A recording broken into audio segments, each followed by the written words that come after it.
हा घरात रोजचा अनुभव आहे. मॅनेजमेंट मायक्रो महिलांची निघता अहो ती रंग कोणता घातला, शर्ट कोणता, पॅन्ट कोणती, शूज कोणते इथपर्यंत लक्ष असतं. मग काढून टाकलेला जो काही पसारा असेल ते आवरण्यापासून मग त्याच्यात प्रेमाने रागवण्यामध्ये सुद्धा हा सगळा संसाराचा गाडा चालू असतो आणि तो तुम्हालाही अनुभव असेल प्रत्येकांना. आता राहिलं आंतरराष्ट्रीय महिला दिवस, याच्याबद्दल थोडंसं एक माझ्या उद्घाटनपर भाषणात सांगतो की तुम्ही सुरेंद्र शर्मा या कवींना ऐकलं आहे का कधी?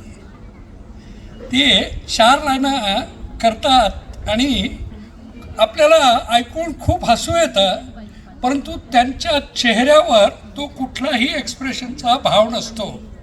तर एका पत्नीनं पतीला विचारलं, हे वॉर चालू आहे ना इराण अमेरिका, की ए जी ये वर्ल्ड वार की रेवे, ए जी ये वर्ल्ड वार की रेवे. त्या पतीने एकदम असा तिच्या प्रश्नाकडे ती कुतूहलाने विचारते, याच्या चेहऱ्यावर काहीही एक्सप्रेशन नाही. हा म्हणतो, दुजो तिजो कुछ नहीं रहे, जो अपना घर में रोज चाले वही रहे. तर याकरता महिला दिनाच्या शुभेच्छा. की एकही क्षण जे पुरुष हसला का तो सहज हसला, म्हणजे सहज हसू आला. असं कसं सहज असला? काही ना काही तर कारण असेल ना. मग त्यांनी कारण सांगितलं. हे काही कारण आहे? ह्या ज्या गमती जमती प्रत्येकाच्या आयुष्यात चालू असतात, याच्यावरनं पुढे तसं जर बघितलं तर महिलांचं स्थान कधीही दुय्यम नाही. त्याचं कारण काय की सगळ्या शक्ती महिलांच्याकडे. लक्ष्मी पैसा, सरस्वती विद्या, शक्ती दुर्गा. मग परमेश्वराकडे काय राहिलं? खाऱ्या पाण्यात शेष नागावर पहुडलेले आहेत. शेष नारायण म्हणतात, पण जर तहान लागली तर पाणी प्यायची पण सोय नाही. म्हणून महिलांनी हे अतिशय आपल्या मनातून जाणून घ्यावं की तुमच्याकडे सगळ्या शक्ती आहेत.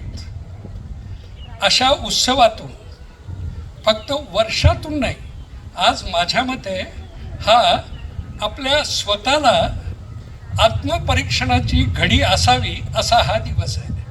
तुम्ही सगळे सुंदर तयार झालात, खूप मोकळे हसतात, खूप मोकळं बोलतायत, असं आयुष्यभर पण आपण राहू शकतो. फक्त हे आपल्या विचारावर अवलंबून आहे की आपल्याला जगायचं कसं. कोणीही कुणाचा विरोधीही नसतो. आपला दृष्टिकोन जो आहे त्याप्रमाणे जग दिसत असतं. आणि या जगात मग छोटी छोटी उदाहरणं घेऊ आपण. जसं माझं काही मत आहे, माझ्या पत्नीचंही मत असू शकतं. एकमेकांच्या मतांचा आदर करणं शिकलं पाहिजे. नाही माझंच खरं असं बायको म्हणेल किंवा पती म्हणेल तर वाद तर 100% होणार. आणि वाद टाळायचा असेल तर त्याचंही एक सुंदर उदाहरण सांगतो की काय हे महिला किती अतिशय उच्च पद्धतीने त्यांची विचारसरणी आहे. एकदा एका कपलचं खूपच भांडण.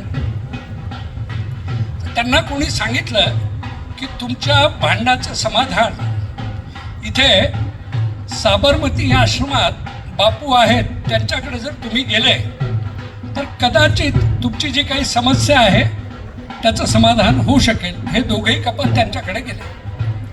बापू सूत कातत बसले होते. सकाळी 10-10:30ची वेळ असेल. तेवढ्यात हे दोन्ही कपल तिथे बसलेले. कस्तुरबा आतून आल्या आणि त्यांनी लाल टेंट ठेवला बापूच्या लिखाणाच्या बाजूला. लाल टेंट लावलेला, कंदील. हे कपल आश्चर्याने पाहायला लागलं की आपण इथे आलो आणि हे काय चाललंय. 10:30 वाजले. कस्तुरबा आतून आल्या, हा कंदील ठेवून गेल्या. सूर्यप्रकाशित का? आपण असं उघड्यात बसलोय. पण आता पहिलीच घटना होती आणि लोकांनी सांगितलं की फार मोठे आहे, तिथे काही तुमची समस्याचं समाधान होईल, यांनी दोघांनी एकमेकाकडे बघितलं पण काही बोलले नाही. मग थोड्या वेळाने बापूंनी त्यांना काही प्रश्न विचारले. तर तेवढ्यात बापूंनी हात करून त्यांना सांगितलं, थांबा थोडं. बा, अपने पास मेहमान आए हैं, इनके लिए दूध लेकर आई. बाच्या काणी गेलं. बा दूध घेऊन आली 3 ग्लासमध्ये. ते दूध आलं आणि त्या दोघांनी प्यायला सुरुवात केली आणि बापूंनी प्यायला सुरुवात केली. यांनी फक्त पहिला घोट घेतला असेल, यांच्या डोक्यावर तिळा आली आणि ते दूध त्यांनी ठेवून दिलं. पण बापू शांतपणे पूर्ण ग्लास भरून दूध पिला, खाली ठेवला. तर यांना लक्षात आलं की अरे हे पागल तर नाही, आपण दोघाकडे आलो. बाग कंदील आणून ठेवते, बापू काही बोलत नाही. दुधात मीठ घालून आलं, बापू पूर्ण प्यायला लागले. आपण आपल्या समस्या सांगायला आलो आणि हे दोघंही काहीतरी प्रॉब्लेमॅटिक आहे असं म्हणून. पण आता इतकं कसं बोलावं म्हणून त्यांनी आपलं दूध ठेवून दिलं खाली आणि बापूंना सांगितलं की आमच्या जीवनात अशा बऱ्याचशा समस्या आहे. ही काही बोलते मला पटत नाही, मी काही बोलतो तुम्हाला पटत नाही. तर बापूंनी सांगितलं की तुम्हाला प्रश्नाचं उत्तर नाही मिळालं का म्हणे अजून. म्हणे तुम्ही उत्तर दिलं कुठं. अरे म्हणे 2 घटना तुमच्या समोर झाल्या ना. दिवस असताना बाणी लालटेन आणून ठेवला, मी काय बोललो. दुधात मीठ घालून आलो, पुन्हा काही बोललो. शांततेत संसार चालू आहे. काही काही घटना अशा ॲक्सेप्ट कराव्या लागतात. त्यामध्ये एकमेकांच्या चुका काढणं नाही आणि ज्यावेळी मूड असेल असं प्रेमाने तुम्ही सांगू शकता आणि त्यावेळी हे होऊ शकेल. आणि हा आंतरराष्ट्रीय महिला दिवस कधी सुरू झाला काही माहिती आहे का कोणाला. काही माहिती आहे का याच्याबद्दल. मग आता महिला दिवस तुमचा सांगा.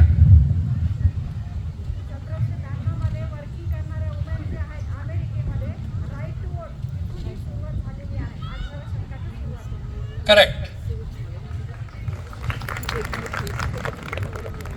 त्यानंतर भारतात कधी सुरू झाला. ज्यावेळी युनायटेड नेशन्सनी हे ॲक्सेप्ट केलं 1975मध्ये आणि तिथून हे सगळं सुरू झालं. मग आता प्रश्न असा आहे की ज्यावेळी आंतरराष्ट्रीय महिला दिवस नव्हते, साजरे होत नव्हते, त्यावेळी झाशीची राणी लक्ष्मीबाई, एकाकडे बाळ दुसऱ्याकडे तलवार आणि तीही अशी की बाळाला सांभाळता सांभाळता देशासाठी स्वातंत्र्यासाठी इंग्रजांच्या विरुद्ध लढणारी झाशी ही प्रेरणा देत नाही का आपल्याला. इतकं सगळं परिस्थिती असताना आज आपण शिक्षण क्षेत्रात काम करतो.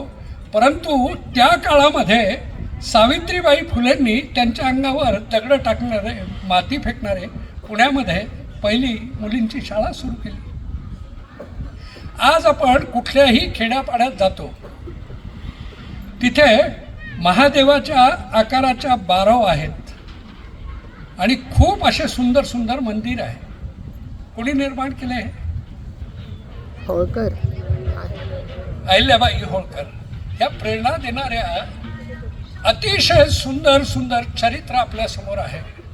मग आम्ही हे करताना आमच्या स्वतःचा विकास करण्याकरता काय वाचतो. थोडासा वेळ स्वतःला द्यायचा म्हणजे चांगले कपडे घालणं तर उत्तमच, दागिने आणखी उत्तम, पण स्वतःच्या मनाची आत्म्याची शरीराची भूक वाढली पाहिजे. आणि ही भूक जर वाढली तर आपोआप तुमच्या संसारातून जे काही किरकोळ प्रॉब्लेम येतो याला प्रॉब्लेमही म्हणता येत नाही.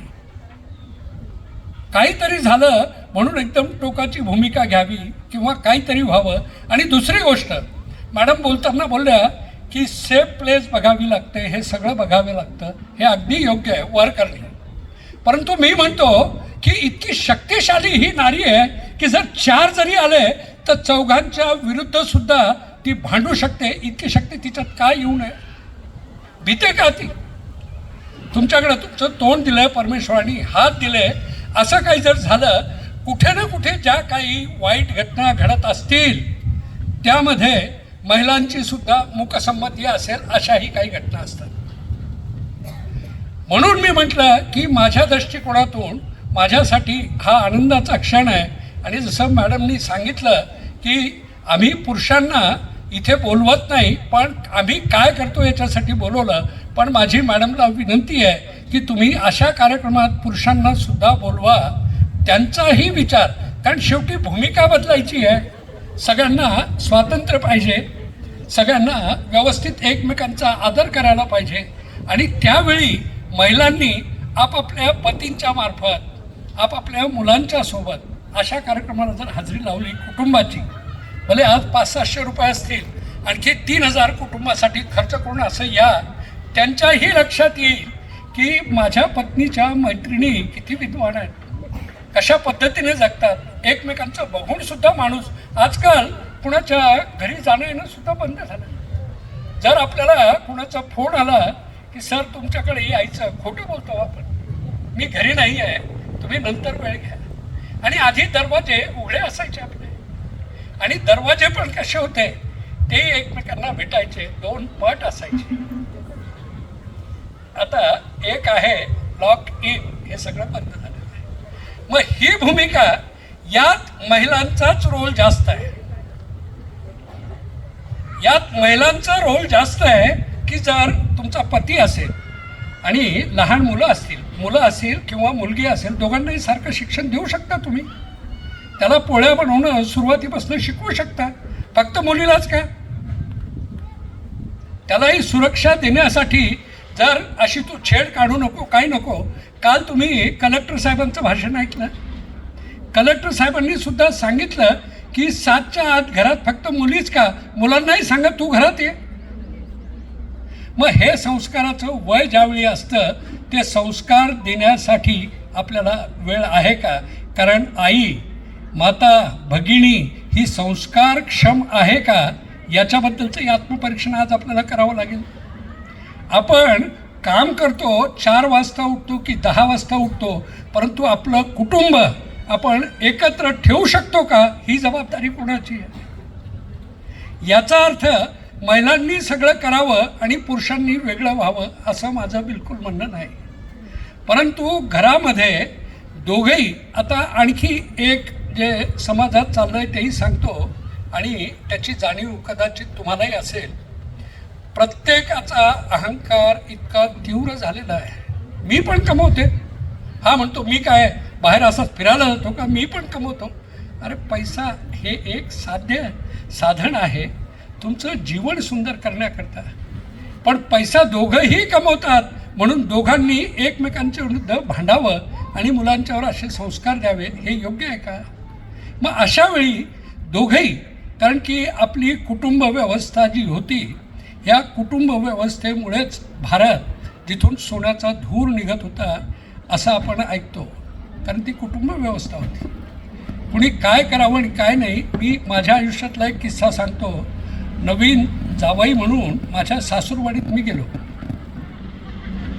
सासूरवाडीत गेल्यावर सासू आणि सासऱ्यांनी फक्त इशाऱ्यांनी दोघांच्या मध्ये काहीतरी बोलले. मग तेवढ्यात सासरे घरातून बाहेर निघाले, त्यांच्या सायकलीवर बसून गेले कुठं, मागच्या दाराने आले आणि मागच्या दाराने काही थैली वगैरे ठेवली. मी बारीक फक्त ऑब्झर्व करत होतो. म्हणजे घरात पाहुणे आले, काय व्यवस्था करायची, काय जेवण द्यायचं, हे इशारातून जर नवरा बायको समजत असतील तर त्या घरामध्ये वैकुंठ आणि परमेश्वर नांदणारच.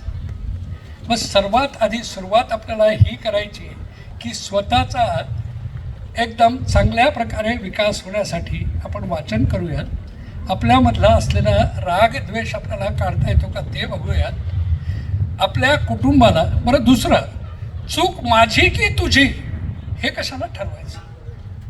माझी आहे हे मला कळेल, पण मी मान्य करत नाही, आणि ही मान्य न केल्यामुळे पुढची सगळी भांडणं होतात.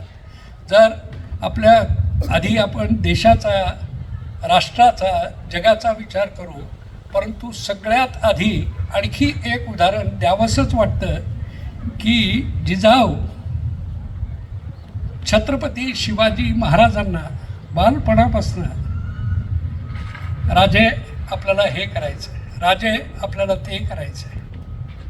मग त्या बाळाला जर राजा आहे अशी जर इथं तर कार्ट्या तुला अक्कल आहे का असं म्हणून जर सुरुवात झाली तर कार्ट्याला अक्कल येणार कुठून? हे आपल्या शब्दातून सुद्धा आपल्याला आपलं कुटुंब सांभाळायचं आहे आणि या कुटुंबातूनच आपल्याला आपल्या कुटुंबाची, जिथे काम करतो त्या संस्थेतल्या शिक्षणाची, देशाची आणि जगाची सेवा करायची आहे. तुमचं आयुष्य खूप सुंदर आहे. असंच टवटवीत राहा. कुठल्याही समस्या ह्या किरकोळ असतात, परंतु जर सकारात्मकता असेल तर आज संध्याकाळ झाली आहे पण पुन्हा सूर्यदेव येणारच आहे. अशा शांतपणे मस्त झोपी जा आणि दुसऱ्या दिवशी सूर्यदेव आला की त्याच्यापासून शक्ती घेऊन पुन्हा नव्या जोमाने आयुष्य सुरू करा. आंतरराष्ट्रीय महिला दिनाच्या खूप खूप शुभेच्छा. आणि रश्मीताईंना धन्यवाद की आज मला माझ्या आयुष्यातला महिला दिवसाच्या वरचा पहिला कार्यक्रम उपस्थित राहून हे सगळं अनुभव करता आलं, त्याच्यासाठी त्यांचे धन्यवाद.